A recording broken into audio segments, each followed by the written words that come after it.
Nobody mentioned ICEMAN. But Gervin. Gervin was a small forward, yeah. I thought he was a shooting guard. At some point in his career, he was. But I'm trying to think, in his prime, I want to say he was more of a small forward. But we could be wrong, though. I got to look at Gervin. Gervin might be a shooting guard. But I think the game has evolved so much that it's kind of, as years go on, more players get added and sometimes people get bumped out. And so, people have a higher skill level now than they ever did. I don't necessarily think that means that the players today are just flat out better than the players before. But some of the versatility of the skills that they have.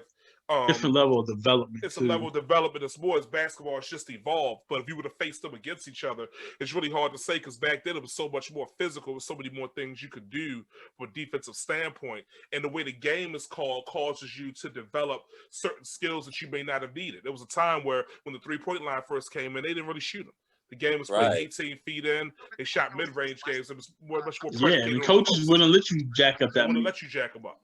But now, because of the spacing, it's like, some of those old guys who watch basketball now, they're appalled. What you have to say, Swan?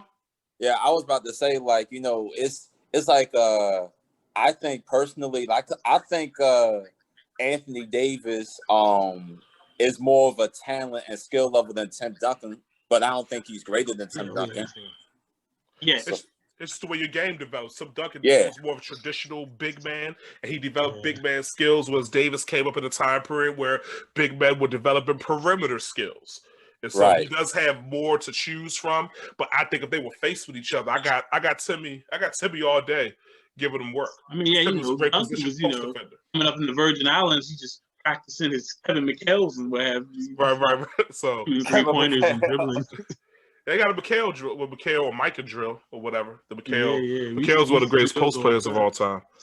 Yeah, so I think we pretty much covered it. So no love for Allen Houston. Come on, man. They still paying him that absurd contract they gave him. Right. He retired on that $168 million, whatever he was getting. To quote the one and only Carl Mega, smoothness like Allen Houston when he shoots. You must have been. There's no way that Allen Houston belongs anywhere near this conversation. No. Might as well put the trophy. Yeah. I'm going to say Spreewell. Yeah. I preferred Spreewell a little bit, but there's no way that Allen Houston is. Allen Houston is a top 50 shooting guard. Now, wait a minute, though. Hardaway played the two. Penny? We didn't even talk about Hardaway. Penny's the point guard. Penny was a point guard. He's a point guard. He played point guard. He's a point guard. Nick Anderson was the two. Anderson was the two, right. Come on, again, just like Wall-Claw Frazier. Shit together, Vic. Hardaway was scoring so much. He's such a high-volume scorer. He wasn't even scoring a lot. He was scoring like 23 a game, 22. He was so high profile. He wasn't even scoring them. Stackhouse. Who was Stackhouse? Stackhouse was playing Stackhouse was a two. In fact, Penny, they used to compare him to Magic, but he only averaged about 6'10", 6 assists. But Penny was like a good 6'8", right? He was 6'7", 6'8", but he was only averaging about 6 assists, 5 or 6 assists a game. It was like 5.4. It was a time when he was so 12. He was so high profile. Like his shoes were so damn expensive. He had the commercials, the dummy. Like Penny was the guy. Penny was definitely the guy. I love Anthony Hardaway, but when your game is predicated on athleticism, and when you start to lose that athleticism, if you didn't build up, submit any of your other skills from a fundamental standpoint, it really takes away from what you could do. So once he hurt his knee, he just wasn't really the same. And Allen Iverson put him out of the playoffs in 97. 97, Allen Iverson put him out of the playoffs, and I was disturbed. I was like, how are you going to let this midget it didn't make any sense to me because I wasn't high on Iverson at first. I actually thought that Stephon Marbury was going to be better because he looked stronger. I thought he was a stronger point guard. I had no idea what was coming. I really thought that Allen Iverson wasn't going to be that good in the NBA. I didn't think he had an NBA style game. It was very street, polished. So who beat him in the Final Four? Ray Allen. Iverson just didn't have help. That's all. If Iverson, he just didn't have help. He wouldn't have used his help. But wait a minute, hold on, Vic. I gotta say something. You know who beat in the playoffs when they counted? Who beat Ray Allen in those Milwaukee teams? Allen Iverson. He did. He did. He got his payback in the pros. He beat Vince Carter and Ray Allen that year. Like if Iverson did have help, he wouldn't have used it because he would have took all the shots. He once had Stackhouse. He had Chris Webber. They tried to give him players. Chris Webber was old. I think if he had a more decent post presence at that time, that would have helped him out in a way that he could have benefited. They had a great defensive team, but he went and got Carmelo Anthony, and they both were averaging 25 points a game, and Kobe was destroying them.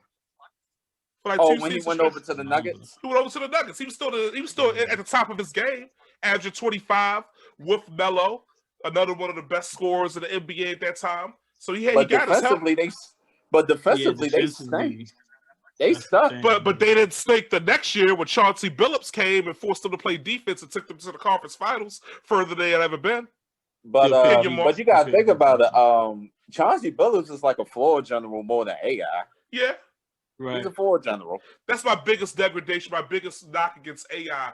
You have a straight up trade for one player for another, and Billups makes the team better than Allen Iverson could. Allen Iverson, I think they lost in the first round to the Lakers. Kobe had 49 in game 2 or something like that. It was absurd. And then the next year, Billups comes and they go to the conference finals. They still lose to the Lakers in 6 games, but it was a toughly contested series, and they were a much better defensive team. Chauncey Billups is nobody's consolation prize. Talking about one of the most superb big point guards who ever played.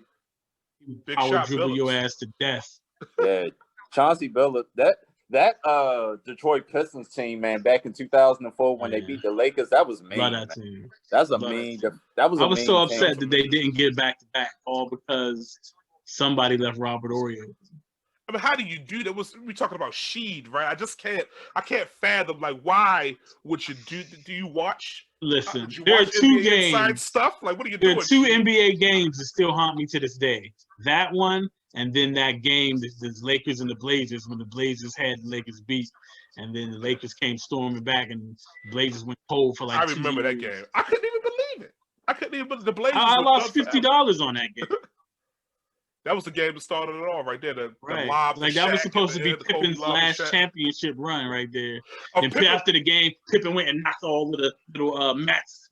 If Pippen even gets to the finals without Jordan, it will force history to view Scottie Pippen differently. He missed his chance. Even if he didn't win it, if he just got to the finals without Jordan. Had that series. They had that it would have elevated Pippen's status in the minds of everyone. He wasn't able to.